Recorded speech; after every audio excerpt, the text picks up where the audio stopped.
Welcome to the Central Prairie Co-op Podcast, your go-to source for all things agriculture. Each week, we bring you expert insights, market trends, and real stories from the field. Whether you're a seasoned producer or joining us for the first time, there is something here for you. So, grab a coffee and let's dive into the business of agriculture from the ground up. Welcome to a special edition of the Central Prairie Co-op Podcast. Mike Corbus, our CEO, is with us today to provide some updates from across our footprint. Mike. Hi, thanks, Mandy. I don't know that I get to do this every single month, but I'll try to keep everybody apprised of what's been going on. And obviously, harvest is not completely done. I know we still have some grain out in the field, but it has wound down significantly, so we're almost there. And I am pleased to report that the harvest season went well overall. You know, we did expect a large crop, and we did see that. Producers, employees, and equipment were all pushed to their limits.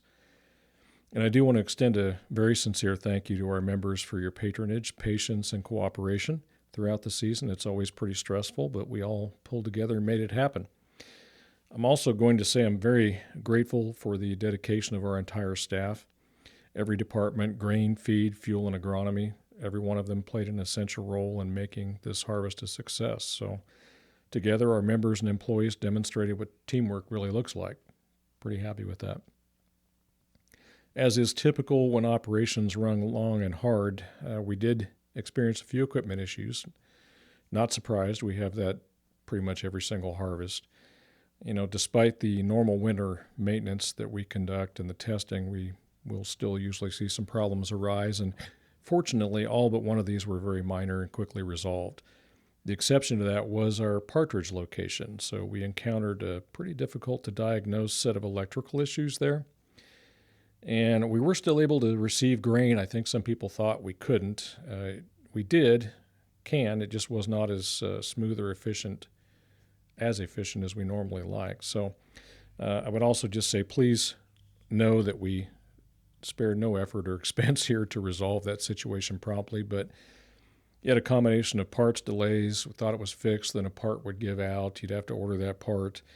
The diagnosis process was pretty extensive. I think we all know electrical issues are the worst, and this proved to be accurate in that regard. So that extended the process longer than anybody would have liked, but we did finally get that taken care of.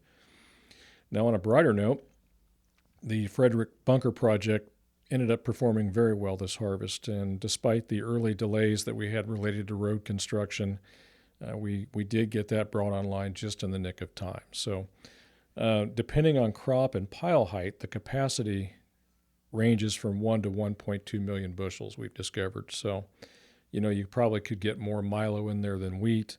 And again, it depends on how high you pile it. We did err on the side of caution, go as high as we could because we expected quite a bit, and we did. So we did end up buttoning that up, though, just shy of 1 million bushels, and tarping it because we had a big rain event coming in, and we, if I recall right, we got that tarped in probably half a day to spare, and then they ended up getting quite a bit of rain up there. So for once, timing worked out really well. Sometimes it seems like that's rare, but I was pretty happy about that.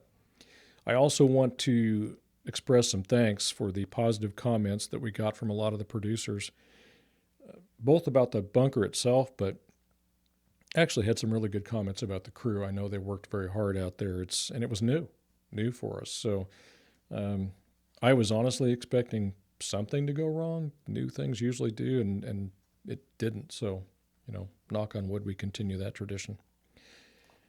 Something else, let me transition over here away from the harvest. So credit and statements. So we continue to get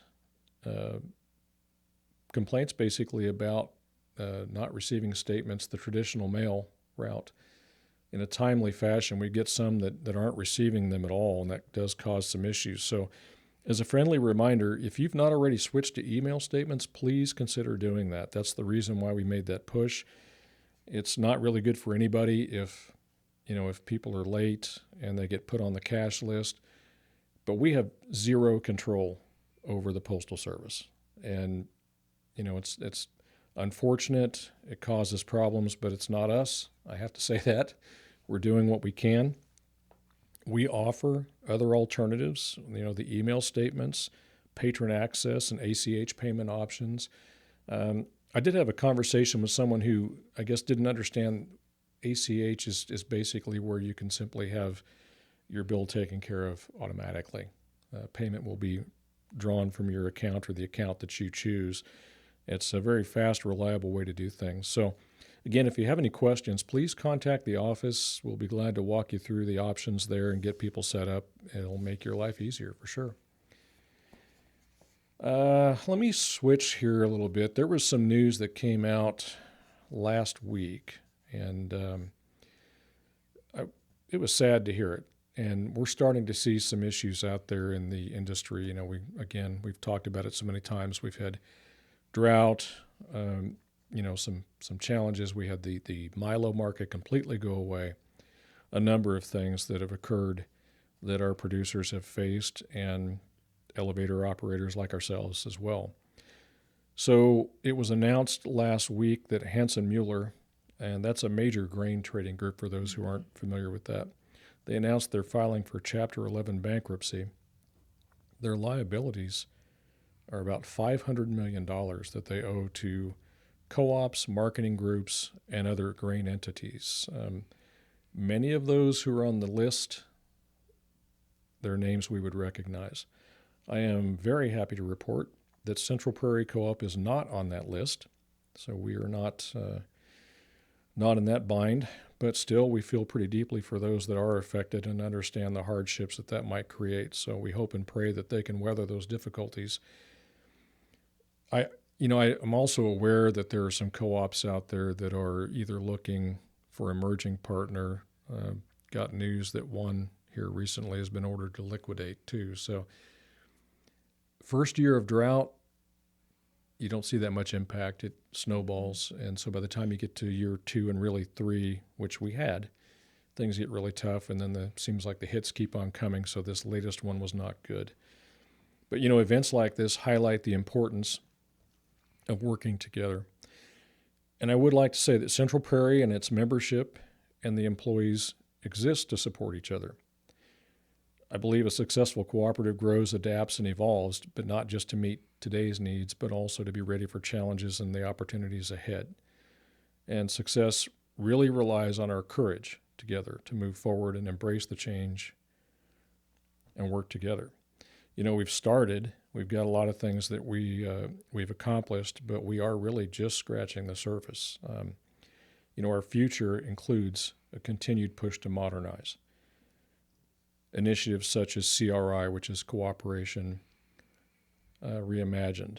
I will have more details on that to come, but for now, that's a agronomy initiative that we started to help lessen the impact of the rising input costs that our producers face. It's been a long time to make this thing work. We're just still, we've done some ordering on it, but a lot of behind the scenes work. So that's something we're going to continue to pursue. Direct from manufacturing purchasing. So when we buy a lot of our products right now, we are working on buying those direct, and that's so that we can pass those savings on to our producers. Obviously, we're always looking to streamline and centralize operations to increase efficiency. And then I'd say the other thing that I would include in our future is partnerships when they make sense. A good example, the National Sorghum Producers Program, I've mentioned that before, that has been an opportunity for some producers, if they wanted to participate, to put a little bit more money in their pocket. Strongly encourage folks to reach out to Dalton Conan if they have questions about that as we get ready for another year of that.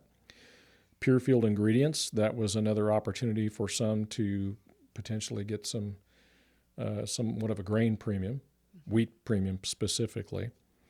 So again, if we can continue down this path and work together, I think we've got a really strong and lasting future. A lot of challenges, of course. That'll probably never end. But it comes back to what I said earlier, having the courage to do this. It's difficult to make the changes. Nobody's comfortable with it necessarily. Even even if I might seem like it sometimes, I'm not. But you know what really matters is when you recognize that it doesn't matter if you're comfortable or not, you need to do it. We're going to do some things differently as we go forward so that the co-op is around and we're here to serve people. So I'll finish my my talk with just again thanking everybody, because it is a privilege to serve our membership, and appreciate the trust and support. And as always, if somebody wonders about something we're doing or not doing, please give me a call. Stop in and see me. I'm always happy to talk about what we're doing for our future. Thanks, Mandy. Thanks, Mike. And thank you all for joining this special edition of the Central Prairie Co-op podcast, where we talk all things ag from the ground up.